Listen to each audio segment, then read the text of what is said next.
wabarakatuh. Kembali lagi di Bisik Bincang Sehat Asik bersama saya Fiona dari instalasi PKRS RSUD Kota Dumai. Pada episode Bisik kali ini kita akan membahas tentang kanker paru. Nah, untuk itu telah hadir narasumber kita hari ini ada Dr. Fahmi Nopriandi, spesialis paru FISR, Fellowship Terapi Sistemik Onkologi Toraks. Selamat pagi, Dok. Apa kabar? Pagi, Fiona. Alhamdulillah sehat. Oke, Dok. Menarik sekali ya, Dok, ya, pembicaraan kita hari ini tuh tentang kanker paru. Nah, tapi sebelum kita ngebahas tentang kanker paru nih, Dok, boleh kenalan dulu atau sapa-sapa dulu penonton kita, Dok, hari ini? Oke. Halo Sobat Bisik, perkenalkan saya Dr. Fahmi, spesialis paru FISR, dokter spesialis paru, Fellowship Terapi Sistemik Onkologi Torak yang khusus pada penanganan pasien dengan kanker paru. Oke, pas banget ya dok ya tentang kanker paru dan langsung pada ahlinya nih hari ini. Nah, Dok, sebenarnya kanker paru ini apa ya, Dok ya? Oke, terima kasih Fiona. Jadi kanker paru itu merupakan keganasan yang berada di saluran napas atau di paru. Jadi itu mengenai saluran napas yang epitel saluran napas di paru. Bisa jadi primernya dari saluran napas itu atau epitel saluran bronkus yang kita sebut dengan bronkus, atau dari metastasi dari organ lain ke paru. Misalnya metastasis dari payudara, metastasis dari serviks, maupun metastasis dari prostat yang primernya di sana menyebar ke paru. Oh, artinya ini bisa jadi orang dengan kanker yang lain seperti kanker payudara atau kanker serviks itu nanti bisa ke kanker paru gitu, Dok? Bisa. Jadi primernya penyakit kanker paru awalnya dari payudara atau dari serviks atau dari prostat menyebar ke paru, bisa menyebar luas ke paru, bisa menyebabkan kanker paru juga. Jadi istilahnya itu penyebaran primer. Tapi kalau misalnya dikatakan dengan kanker paru itu adalah kanker memang yang primer dari saluran napas yang epitel bronkus. Oke. Keganasan pada epitel bronkus. Oke, lalu sebenarnya apa nih, Dok, gejala dari kanker paru, Dok? Kalau gejala kanker paru yang spesifik nggak ada ya, tapi yang biasa yang terjadi pada pasien paru seperti adanya batuk, ya lama nggak sembuh-sembuh, habis itu adanya batuk darah, adanya nyeri dada, suara serak kalau sudah mengenai kanker paru itu sudah mengenai pita suara, habis itu ada juga sembab mukanya ya kalau sudah mengenai pembuluh darah besar, habis itu juga adanya penurunan berat badan ya. Kanker paru juga pengaruh ke metabolisme juga, jadi bisa penurunan berat badan. Dan juga ada juga mengenai napas ya, sesak napas. Kalau misalnya ada sudah kanker paru sudah stadium lanjut, bisa menyebabkan adanya cairan di paru. Itu gejala dari kanker paru. Berarti tetap gejala awalnya itu adalah batuk gitu ya, Dok? Batuk, sesak, demam, banyak gejalanya itu tapi memang tidak ada spesifik. Kalau sudah mengenai organ yang besar, organ-organ yang saya bilang tadi mengenai floranya, pembuluh darah besarnya, pita suaranya, itu ya baru khas, oh ini kanker paru, kita jelas bilangnya. Lalu biasanya apa nih, Dok, yang menyebabkan atau mungkin yang menjadi faktor resiko dari kanker paru ini sendiri, Dok?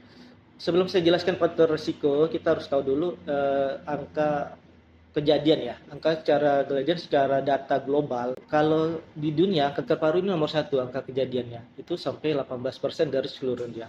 Tanpa angka kematiannya sampai 12% angka global yang terakhir. Dan juga faktor risiko, kita balik ke faktor risikonya dari laki-laki ya. Usia laki-laki di atas 40 tahun, perempuan di atas 60 tahun. Habis itu juga ada faktor risiko merokok ya, maupun merokok pasif maupun merokok aktif ya. Yang selanjutnya adalah polusi udara. Ya, polusi udara itu masuk macam-macam. Ada polusi udara dari yang pabrik ya, dari lingkungan polusi udara yang kendaraan bermotor. Juga ada gas radon. Ini sering terjadi, gas radon. Apa itu gas radon? Gas radon itu adalah gas yang berada di bawah tanah, keluar dia melalui celah-celah tanah, itu terhirup oleh kita, itu menyebabkan faktor risiko untuk terjadinya kanker paru yang terjadi bisa kita lihat bahwa rumah-rumah tuh yang mungkin rumah Fiona mungkin ada yang rata-rata nggak lantainya kira-kira. Nah, kalau misalnya ada rata-rata, itu kemungkinan bisa diperiksa apakah ada gas radon atau tidak, karena yang rata-rata itu gas yang ada dalam tanah itu keluar, itu terhirup kita bisa menyebabkan kanker paru. Oke. Selanjutnya adalah paparan zat karsinogenik ya, penyebab kanker. Contohnya asbes, daerah pertambangan, nikel. Nah, itu menyebabkan kanker paru juga. Dan juga faktor yang selanjutnya adalah eh, penyakit kronis ya, seperti dulu pernah penderita TBC, penderita PPOK, asma, terjadinya inflamasi kronis TBC lama, itu menyebabkan faktor risiko atau penyebab dari kanker paru. Dan satu lagi, garis genetik ya. Genetik juga pengaruh, ada menyumbang berapa persen untuk terjadinya kanker paru. Kalau usianya dok, Hmm. ada nggak dok pengaruh? Apakah usianya kebanyakan memang yang sudah berumur atau juga Ya, bisa pada sebenarnya yang lebih remaja gitu dok? oke. Usia kalau dari penelitian itu di atas laki-laki sih bilang tadi, laki-laki di atas 40, 60, wanita di atas 60. Jadi memang itu sering terjadi kanker paru. Tapi tidak dipungkiri usia muda juga bisa terjadi kanker paru. Ya, memang sudah bawaan dari genetik dari lahir yang bisa menyebabkan kanker paru. Seperti yang tadi dokter jelaskan ya, ternyata kanker paru ini bisa menyebabkan kematian hingga 12% tadi ya dok ya. Nah, lalu sebenarnya kanker paru ini sebenarnya bisa disembuhkan nggak sih dok sebenarnya? Ini kanker paru memang tidak bisa disembuhkan. Yang kita harapkan adalah orang yang menderita kanker paru dia akan meningkatkan kualitas hidupnya, ya. Kenapa gitu? Berdasarkan data, angka ketahanan hidup kanker paru itu 55 tahun. Ya. Kita lihat dari derajatnya. Kalau derajat 1 itu angka ketahanan hidupnya itu 5 tahun itu sampai 92%. Tapi kalau sudah dia melanjut, angka ketahanan hidupnya 5 tahun itu cuma sekitar 10%. Kalau pasien dengan kanker paru yang sudah stadium lanjut, stadium stage 4, ya, itu sudah banyak penyebaran kemana-mana, ya, bisa cairan, bisa ke otak-otak. Jadi dengan kita terapi, dengan kita kasih pengobatan, ya, kita harapkan adalah kualitas hidup dari pasien ini. Dengan meningkatnya kualitas hidup ini, pasiennya bisa bertemu sama anak-anaknya, bisa melihat anaknya nikah, bisa melihat anaknya bermain, cucunya seperti itu. Jadi kualitas hidupnya yang kita harapkan. Tapi kalau untuk penyembuhan total terhadap kanker ini belum. Nah dok, biasanya kan kalau kanker gitu ya dok, kita sering dengar juga, saya seperti Cia Mame itu ada dioperasi gitu ya dok ya. Kalau untuk kanker paru sendiri gimana dok? Apakah untuk mempertahankan kualitas hidup tadi, apakah juga dibutuhkan tindakan operasi misalnya dok? Ya, jadi memang pengobatan kanker paru itu ada beberapa ya. Salah satunya dengan pembedahan, kemoterapi sama radioterapi. Yang terbaru dengan pengobatan kemoterapi yang melalui oral ya, atau melalui obat pil. Oh, jadi diminum gitu ya? Diminum obat pil. Jadi pembedahan itu stadium-stadiumnya. Kalau dia stadium 1 sampai stadium 3 itu bisa dilakukan pembedahan ya, 3A. Step 1 sampai step 3 itu bisa pembedahan. Stadium 3B ke 4 itu nggak bisa dengan pembedahan. Itu dilakukan dengan kemoterapi. Kemudian misalnya masanya mengecil atau tumornya mengecil, bisa lakukan pembedahan selanjutnya.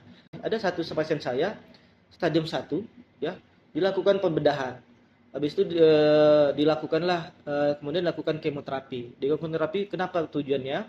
Supaya untuk membunuh sel kanker ini yang menyebar dalam pembuluh darah, yang misalnya di operasi tadi ada menyebar sedikit itu.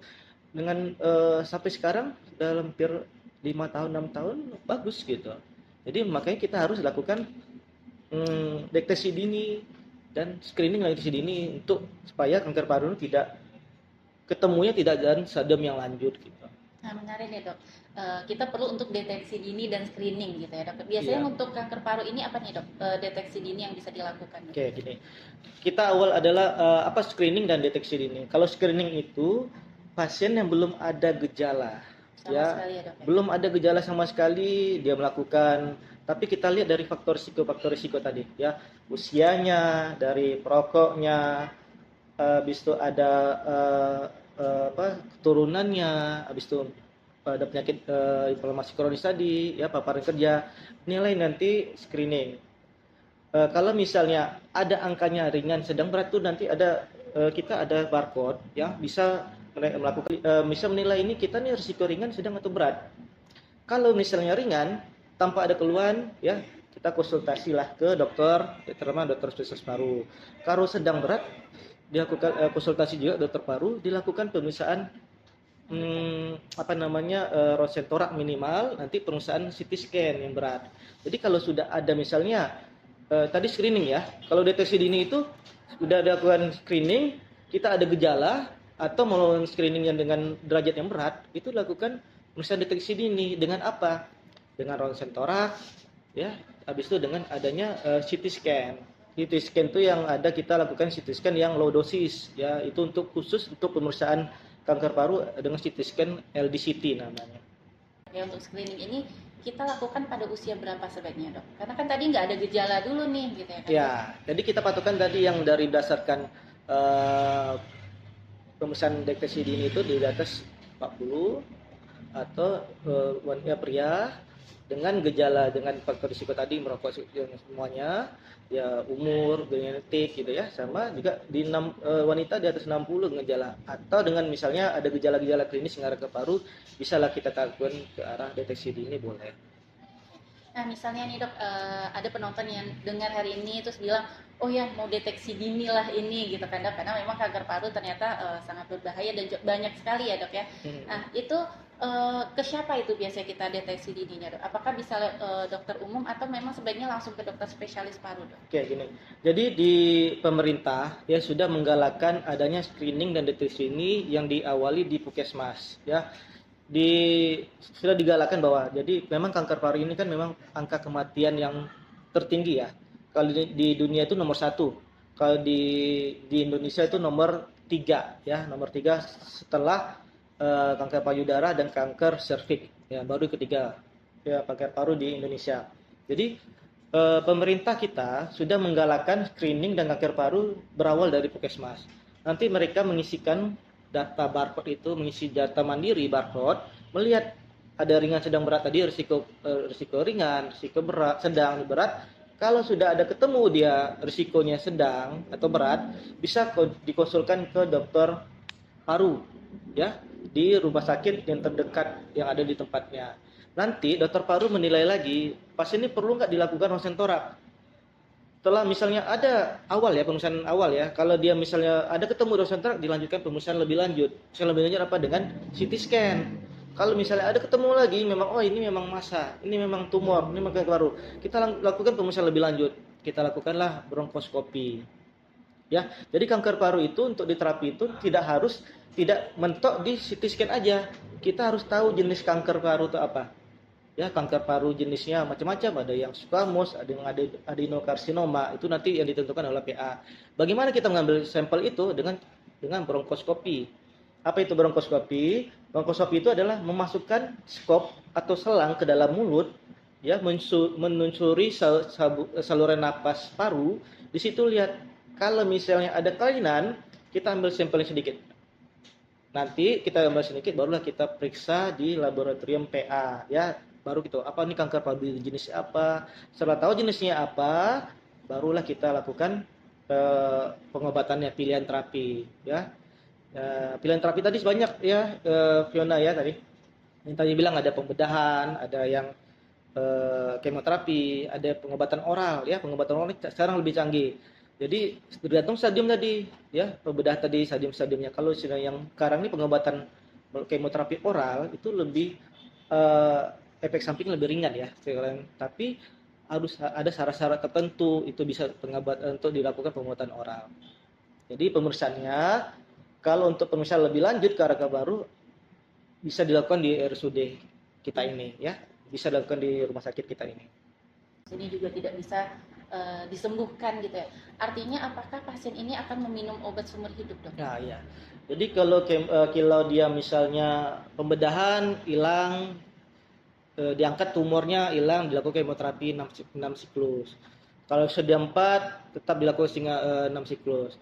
Sampai dan nanti selain 6 siklus pengobatan, 6 siklus 6 bulan ya waktu itu ya. Sampai dia kalau tidak terjadi progresif ya diteruskan aja. Tapi kalau misalnya terjadi progresif kita kemoterapi lagi. Progresif itu menjadi buruk lagi, kita nilai lagi dari awal stadium naik atau tidak, atau bertambah besar atau tidak. Nanti kita evaluasi per 6 bulan.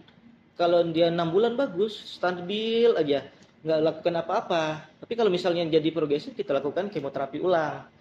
Beda kalau misalnya kemoterapi yang oral, ya. Kemoterapi oral itu kita tetap dievaluasi 6 bulan, tidak terjadi perburukan, udah stabil aja. Jadi nanti kita itu maksimal itu bisa sampai bisa 5 tahun pemberian obatnya. Jadi lihat dari perkembangannya, apakah dia menjadi berat, menjadi buruk atau tidak. Kalau dia stabil aja, itu dia nggak ada terapi khusus gitu. Oke, nah, bagi pasien yang mungkin sudah terkena kanker paru gitu kan dok, bagaimana gaya hidup dari pasien ini dok, agar mungkin tidak menjadi lebih buruk gitu. Ya, jadi memang kalau yang bisa kita rubah itu adalah gaya hidup ya. Kalau umur kan nggak bisa dirubah ya. Keturunan juga nggak bisa dirubah ya. Jadi tetap pola hidupnya adalah berhenti merokok dari sekarang ya. Kalau misalnya kerja di pajanan mengandung zat karsinogenik ya pakai APD ya, pakai masker, dan juga kalau di luar juga pakai masker ya. Dan juga kalau misalnya intinya itu harus rajin-rajin lah screening dan deteksi dini sebagusnya setiap tahun. Jadi penyakit ini bisa dideteksi diketahui lebih awal lebih bagus, dan terapinya dan pengobatan maksimal lebih bagus dan tidak menjadi lebih lanjut. Kalau lebih lanjut kita susah untuk pengobatannya, nggak ada obatnya. Jadi deteksi, screening dan deteksi inilah yang harus digalakkan. Oke, berarti memang harus screening dan deteksi dini, itu yang memang harus Iya. kita galakkan ya dok ya. Baik dok, tanpa terasa ya dok ya, sudah banyak sekali informasi yang tadi disampaikan oleh dokter Fahmi. Nah, sebelum kita tutup podcast kita hari ini, ada closing statement nggak dok tentang kanker paru dok? Oke. Mungkin gini ya, perlu saya sampaikan, kanker paru itu memang tidak bisa disembuhkan ya. Kanker paru itu bisa diobati. Dengan diobati itu penyakit ini tidak menjadi lebih ganas dan tidak menjadi lebih masuk stadium lebih lanjut. Kita harus aware terhadap penyakit ini, kita harus mencegah ya, atau menghindari hal-hal yang menyebabkan kanker paru tadi. Contohnya yang masih merokok berhenti merokok ya, yang kerja di tempat yang mengandung zat karsinogenik atau zat menyebabkan kanker paru, gunakanlah APD. Yang ketiga adalah kalau misalnya sudah ada gejala di jalur paru, lakukanlah screening dan deteksi dini kalau bisa per tahun ya, supaya penyakitnya tidak terjadi lebih lanjut. Dan jangan takut untuk lakukan screening dan deteksi dini. Lebih baik mencegah daripada mengobati. Jadi kita harus cegah hal-hal yang menyebabkan kanker paru, dan kita harus tahu ini kanker paru, kita obati supaya tidak penyakit ini lebih parah lagi. Mungkin itu Vina, dan pemeriksaan screening dan deteksi dini itu bisa dilakukan di Kesmas. Nanti dokter Kesmas yang merujuk ke dokter paru untuk pemeriksaan lebih lanjut. Oke, terima kasih dokter atas penjelasannya hari ini. Tentu sangat bermanfaat sekali bagi kita semua.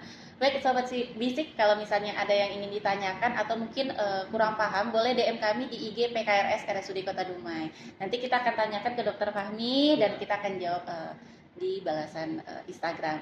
Baiklah, tanpa terasa sudah banyak sekali yang tadi diberikan informasi yang diberikan oleh dokter Fahmi. Saya Fiona mewakili narasumber kita hari ini. Undur diri. Assalamualaikum warahmatullahi wabarakatuh. Waalaikumsalam warahmatullahi wabarakatuh.